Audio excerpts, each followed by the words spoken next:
E a Rússia lançou um grande ataque contra a Ucrânia em resposta ao que chamou de atos terroristas de Kiev.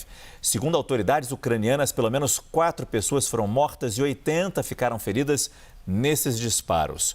Mais de 400 drones foram lançados contra Kiev e outras regiões ucranianas. No fim de semana, a Ucrânia atacou instalações russas com capacidade nuclear, causando danos significativos. Moscou também acusou Kiev de estar por trás de um ataque à bomba numa ponte ferroviária no momento em que um trem com 388 passageiros passava. 7 pessoas morreram, 155 ficaram feridas. O presidente ucraniano Volodymyr Zelensky pediu que os países do Ocidente aumentem a pressão sobre a Rússia. A gente sabe, Lourival, que a Rússia tem mais recursos para orquestrar ataques dessa magnitude. Mas pergunto se essa resposta vai ser suficiente para reverter os danos causados pela Ucrânia naquele bombardeio do fim de semana, quando cerca de 30% do poderio aéreo russo teria sido destruído. Não, porque é mais do mesmo, né? A Rússia tem feito isso que fez hoje, tem feito ao longo dessa guerra desde fevereiro de 2022. O que a gente está assistindo é punição coletiva, que, por sinal, de acordo com a legislação internacional, é crime de guerra, né? Ataques à população ucraniana, foram muitos mísseis, 40 mísseis e mais de 400 drones, ataques à população ucraniana para puni-la coletivamente e tentar fazer com que ela tente convencer o governo ucraniano a desistir da soberania da Ucrânia.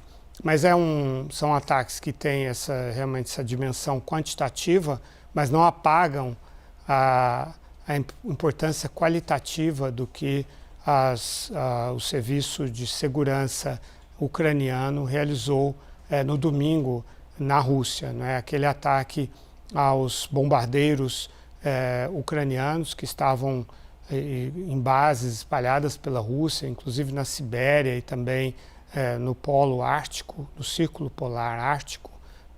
Isso demonstrou, primeiro, uma capacidade extraordinária dos ucranianos de usar essa inteligência militar e, segundo, uma enorme vulnerabilidade da Rússia, né? Uma dificuldade de controlar seu próprio território. Afinal, foram muitos caminhões que circularam com contêineres que continham esses drones e que não foram detectados. A partir daí, isso criou grandes congestionamentos nas estradas russas, porque eles começaram a verificar, inspecionar cada caminhão. Então, isso traz um transtorno, né, para a economia e para a vida dos russos.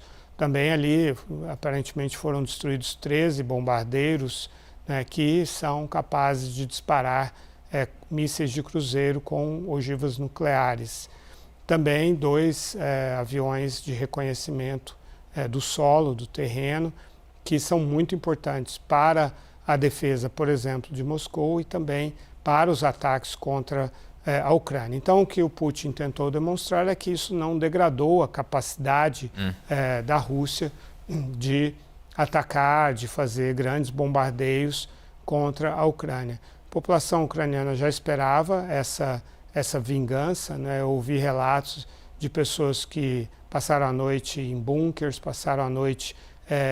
tem uma família que, quando tinha bombardeio, ela ia para um corredor do prédio onde ela mora, e a mulher da família, a mãe, né, recomendou que todos fossem para o corredor naquela noite, nessa noite, e com isso salvou a família inteira, porque é um pouco mais protegido.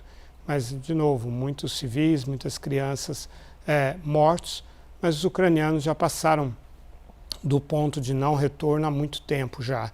Os sacrifícios da guerra só os empurram para frente, apesar de serem muito dolorosos para essa população. O Zelensky diz isso, mas ele não tem nenhuma esperança de que os Estados Unidos possam apoiar a Ucrânia. Mas a Europa, sim, está se mobilizando gradualmente.